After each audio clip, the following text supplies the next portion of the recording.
Good morning, everyone. I'd like to call the Service Transportation Committee meeting for Tuesday, February 22nd at approximately 9:02 a.m. Please stand for the Pledge of Allegiance.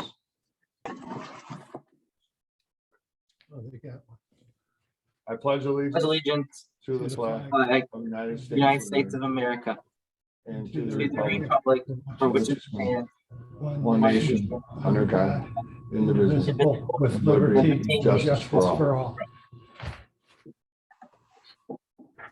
Thank you. I know it's not on the agenda, but I'd like to go ahead and take roll call of the people that are here.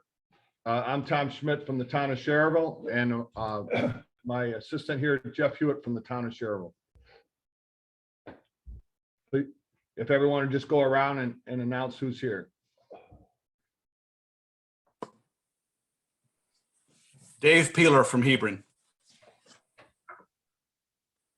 Bob Thompson, Porter County. Matt Gavelik from Porter County.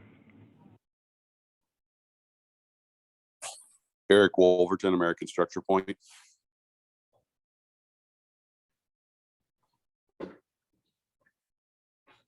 Mike Jabo, City of Valparaiso.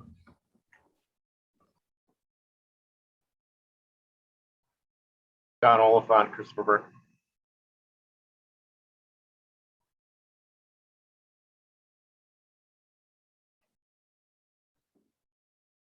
I think I can probably go down the list, and then if I call your name, if you could just say present, that would probably be faster.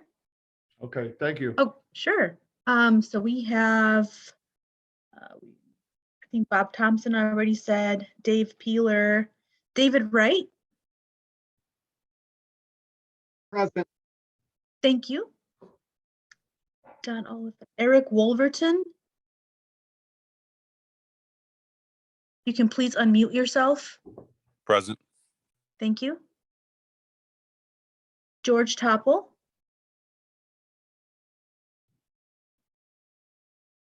George, please unmute yourself. He is present. I think he must be having technical difficulties. Dennis Cobb.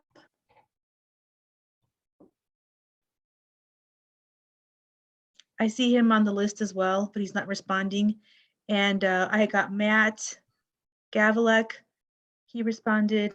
And I also see Present. Mike Haddett. Yeah, that's Hat. Hello.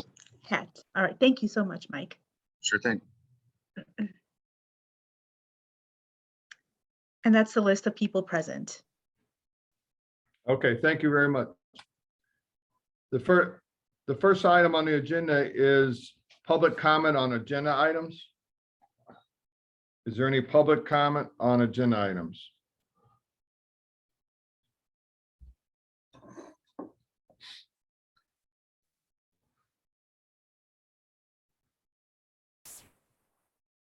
No comment on agenda items. Next item is the minutes of November 2nd, 2021. You'll find that on page 1 and 2 of your packet. I'd entertain a motion to accept the minutes.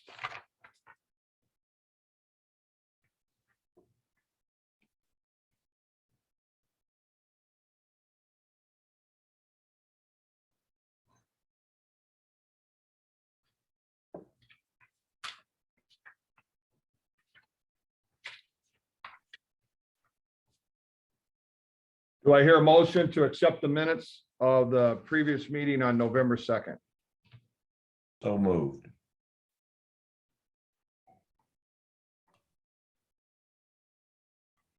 Second. We have a motion and a second. All in favor, say aye. Or if there's any- Aye. Aye.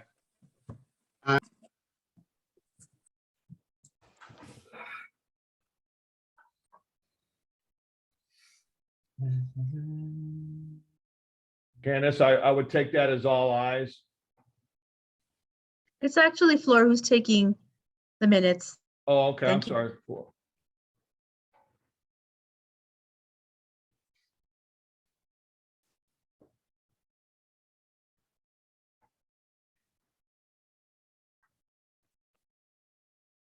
Has everyone said aye?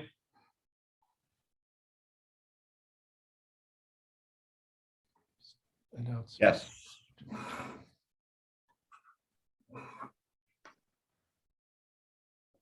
Yes. Yes. Yes. Yes.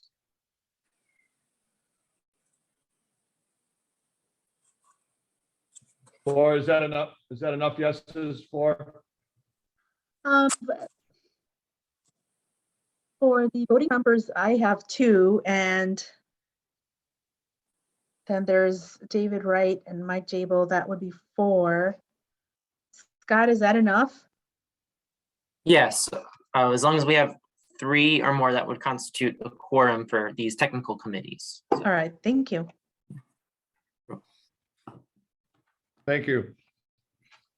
Next item on the agenda is item 4 is resolution 22-8, recommending the roadway functional classification changes. You'll find that on page 3 to 5. Scott, you want to comment on that? We have actions requested. Yes, Mr. Chair. So resolution 2208 recommends roadway functional classification changes. There are 2 such changes you will note in your agenda packets on pages 3 to 5 that resolution refers to, specifically on page 5. One of these is in the town of St. John, the stretch of Klein Avenue that is yet to be built, but it is programmed in our transportation improvement program between 93rd Avenue and 101st Avenue. Since it is right now, it is a non-existent road. This resolution would seek to recommend that it be changed to a minor arterial, and that is consistent with the stretch of Klein Avenue, both north of 93rd Avenue as well as south of 101st Avenue. The other change is on the border between the city of Valparaiso and Porter County, the stretch of County Road 250 West between State Road 130 and US 30. This stretch of road is currently functionally classified as a local road. However, this recommendation seeks to classify it as a minor arterial, and that is consistent with what both Porter County and the city of Valparaiso have corresponded about and consistent with the NWI 2050 plan.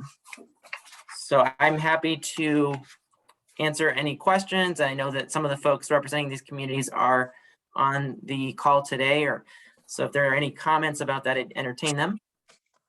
And the recommendation specifically would be up the chain to the Technical Planning Committee, who meets next Tuesday, March 1st, would also consider resolution 2208.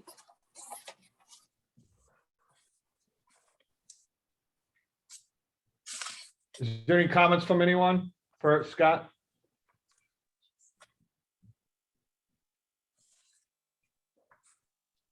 Any comments on resolution 22-8?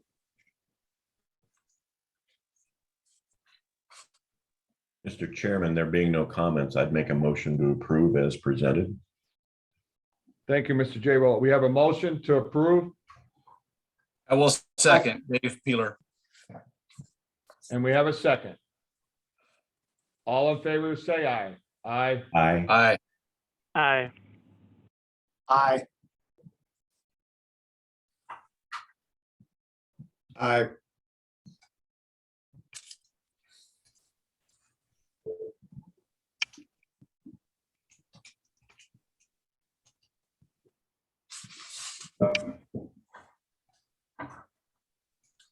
Scott, do we have It's enough more- ayes?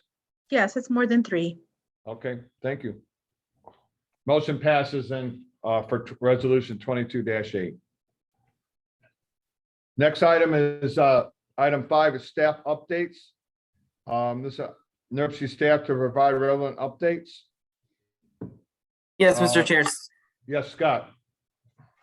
Yes, well, I guess we can go through the bullet points here that are enumerated on the agenda, but I just wanted to mention that Peter Kimball and myself will be mainly responding to these. Thank you.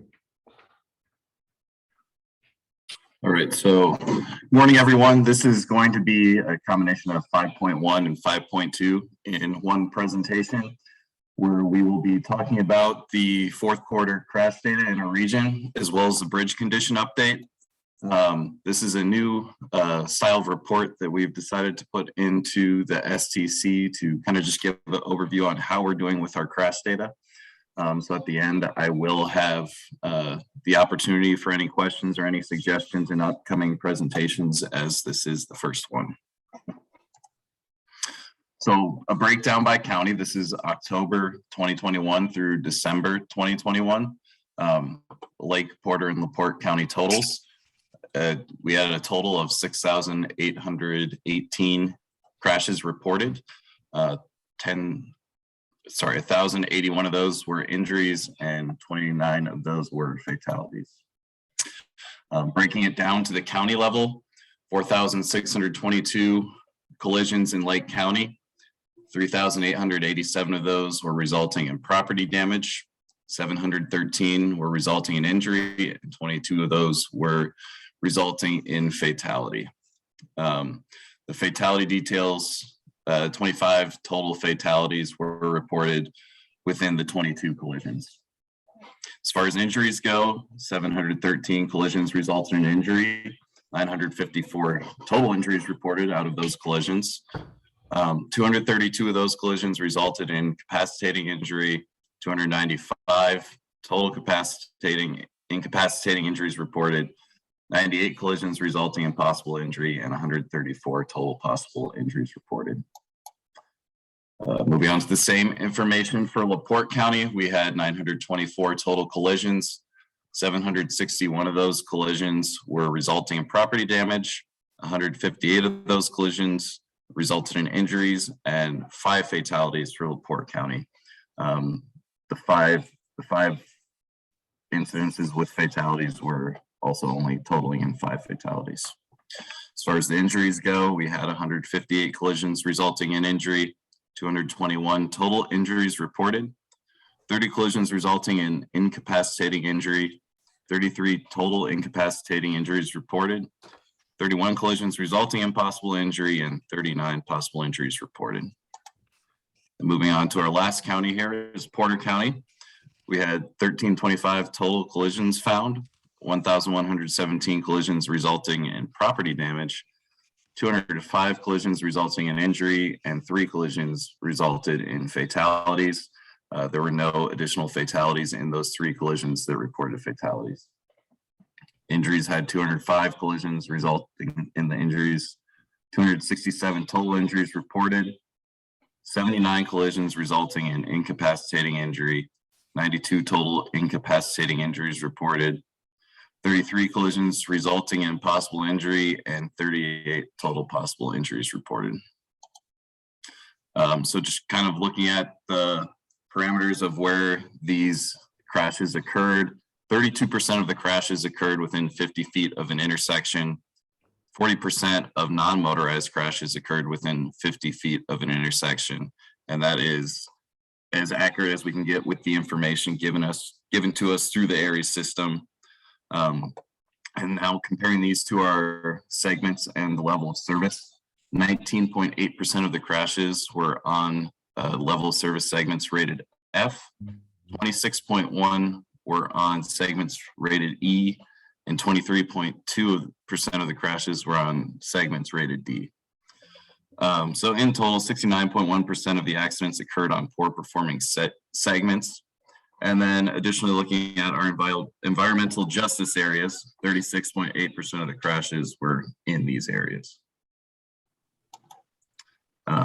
So this was kind of just a brief look at the first way of how to present this information. So if anybody had any feedback back on the crash portion or something they'd like to see in future reports, hopefully we can now build this upon looking on previous quarters as well and kind of see how we're doing with creating a benchmark.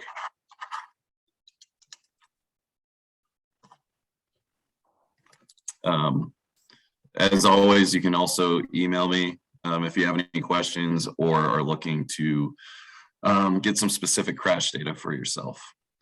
So if there are Hey, no Peter. questions, yeah. Oh, I have one. This is Matt Gavelik from Porter County. Hey, it looks great. I love seeing data like this. Question for you. Does this also include accidents on DOT? ways, or is it all local? This is everything that's been reported through the area system, which would be the police reports. Okay, so it includes NDOT right away? Yeah. Okay, all right, interesting. And a clarification, Peter, it's only crashes valued $1,000 or more. Yeah, I believe it's the $1,000 threshold is what you need to report, or technically need to report.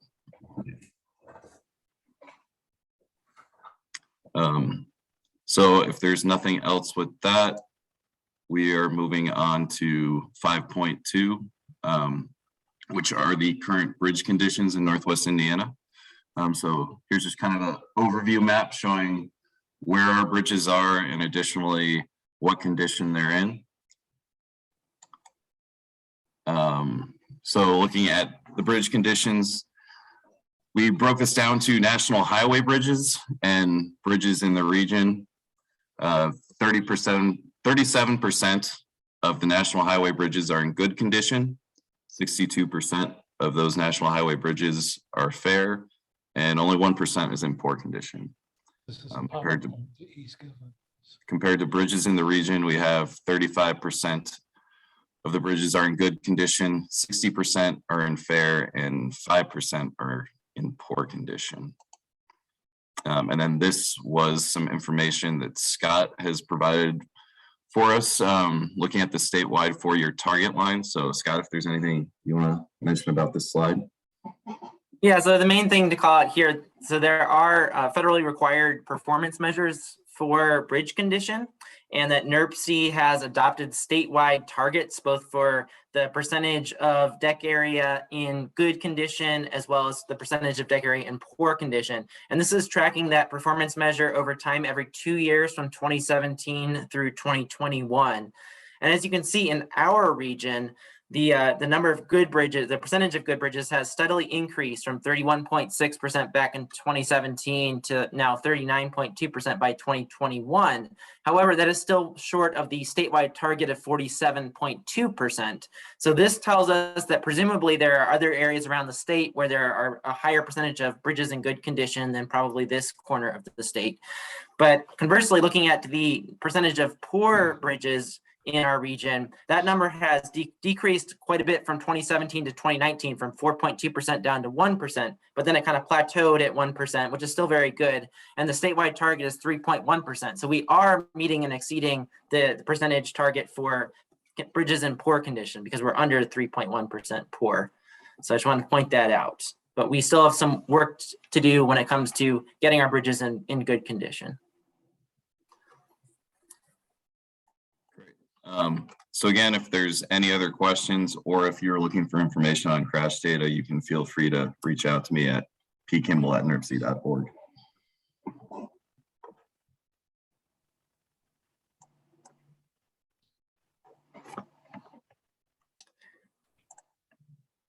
Okay, I'll move on to, unless there are any other questions on the crash presentation and the bridge condition, I'll move on to 5.3, which is about travel time reliability, truck travel time reliability, and congestion.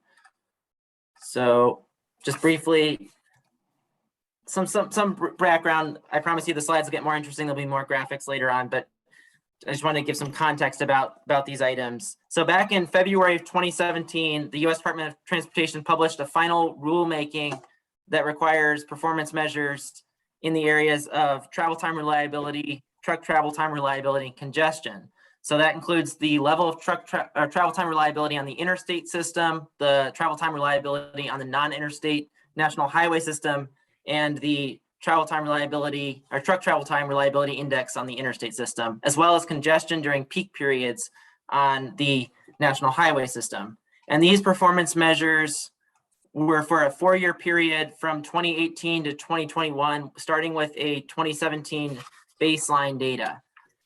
So NERC back in May of 2018, NDOT, in collaboration with us, set statewide targets for each of these performance measures.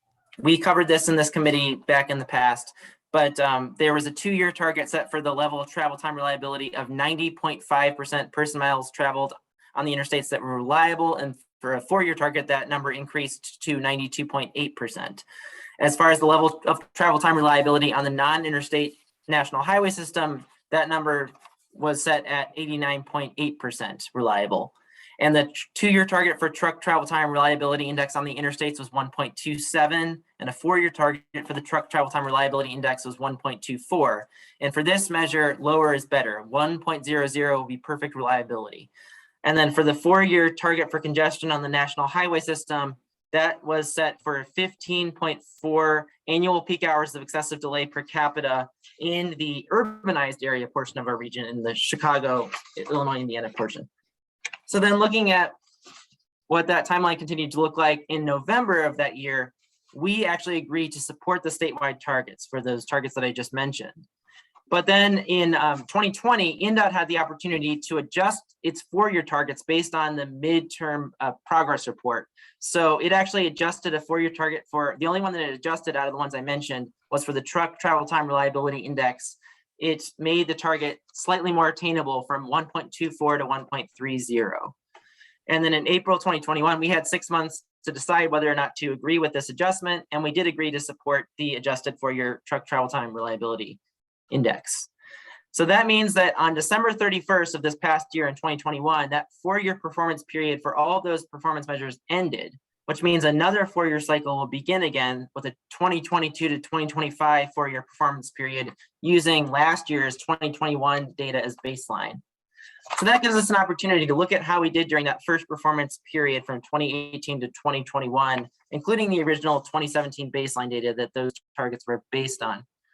So now looking at what that actually looked like over time for the level of travel time reliability performance measures. As you can see, there's a difference between on the interstate system versus on the non-interstate national highway system here. So back in 2017, we saw 95.1% reliable on the non-interstate NHS, but only 83.9% reliable on the interstate system. And in general, the person miles traveled that were reliable on the non-interstate NHS steadily increased from 95.1% to 98.5% by 2021.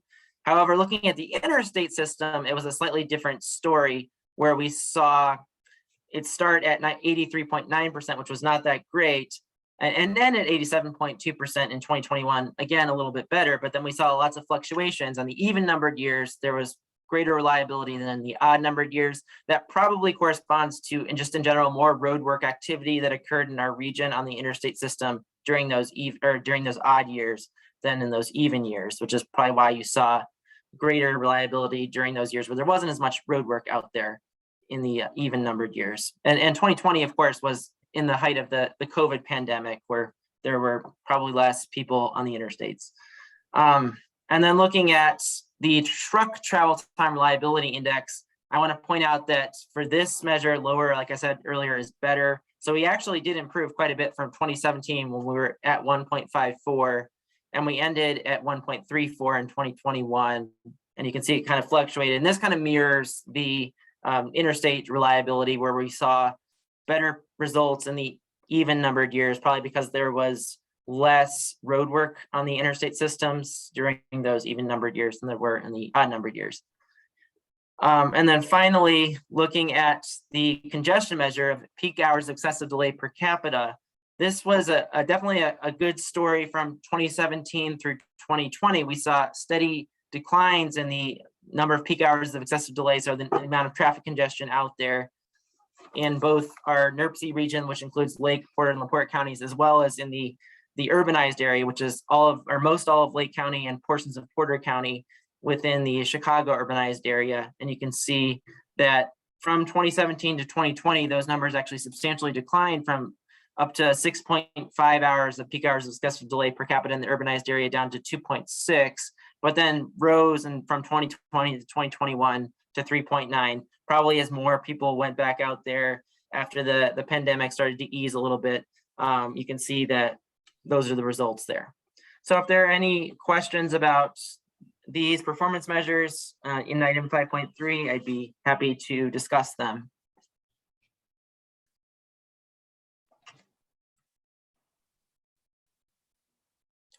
If not, I can continue to the next staff update item on the agenda, which is asset management planning.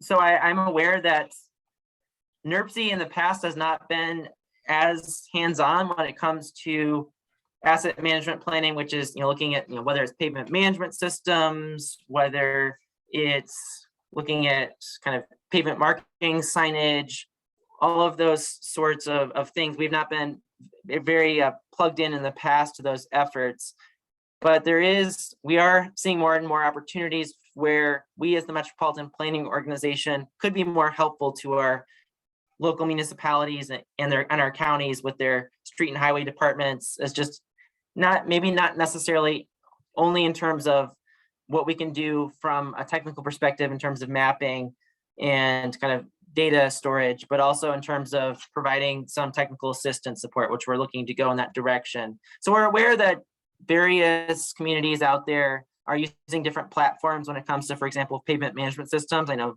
some folks are using RoadSoft, others are waiting through, there's an LTAP program that's rolling out through Purdue that was featured at Road School last year for the folks that were there.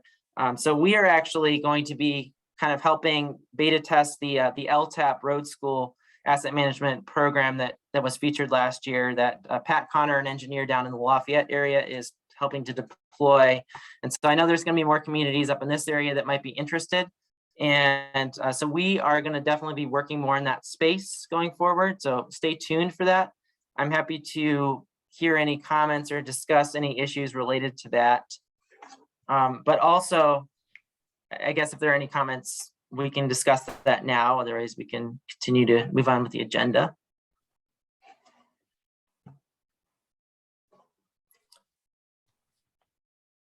The final item on the staff update agenda is about the fiscal years 2023 to 2024 Unified Planning Work Program Development Update.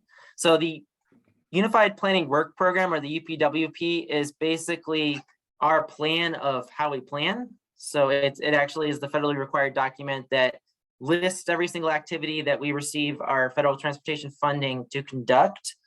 And we have to come out with one every 2 years. So the one for fiscal years 2023 to 2024 is due this year. So we are actively involved in drafting that update. So I just want to kind of briefly just touch base with some of the emphases in that document related to surface transportation planning as they're unfolding.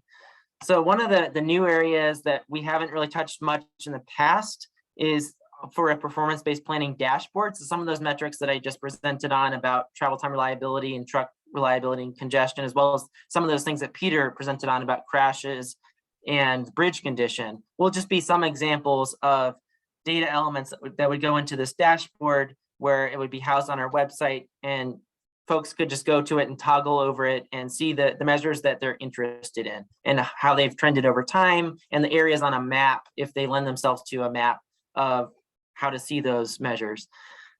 So that's one element that we're going to be providing some funding or additional funding for in this next Unified Planning Work Program.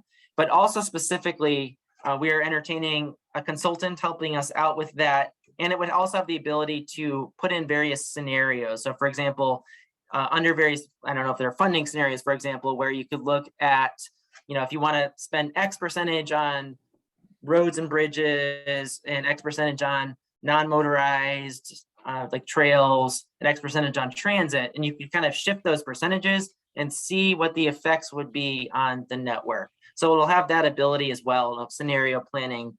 So that's what the consultant could help us with in terms of that dashboard. So that's one element that we're thinking of increasing the funding for. Again, this is still in draft form, but that we've discussed internally.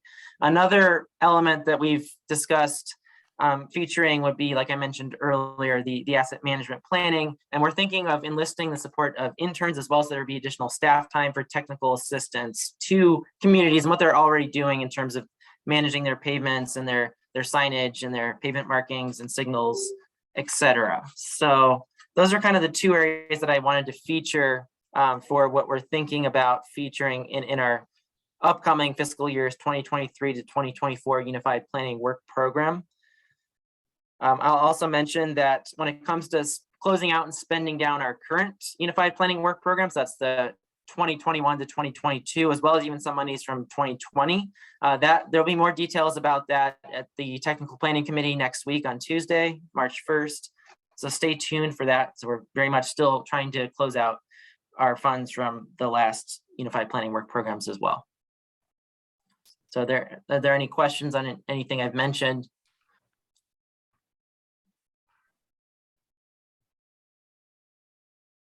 Hey, Scott, this is Matt from Porter County. I'd be happy to help out with any kind of asset management work that you guys are doing. I've helped a couple of municipalities set up asset management plans. I do that for the county and have been collaborating with LTAP on their model. So what I'm kind of interested in are deterioration curves Right. for our area. The state doesn't really have good data on that, but Michigan does. And so, yeah, if you'd like some assistance on that, I'd be happy to help and collaborate with your team on that. Well, thank you. I appreciate the comment, Matt. And yes, absolutely. We'd be happy to entertain what ideas you might have. So. And any other question? comments for Scott?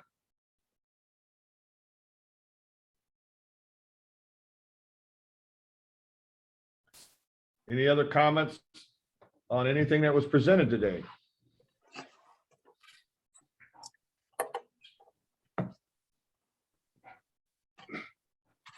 Just Scott, a general question, Tom.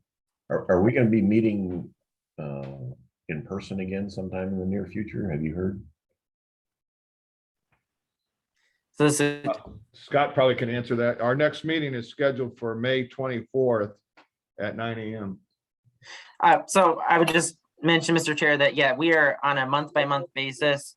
It is very likely that we will be meeting in person by May 24th. So just wanted to mention that. Thank you. Thank you, Scott. Thank you, Peter, for your presentations. The next item, I will announce again, our next meeting will be Tuesday, May 24th at 9 a.m. Hopefully it'll be at the NERC building in person. And I would entertain a motion to adjourn. So moved. Second. We have a motion and a second to adjourn. All in favor, say aye. Aye. Aye. Thank you very much. Hey, Scott, what was the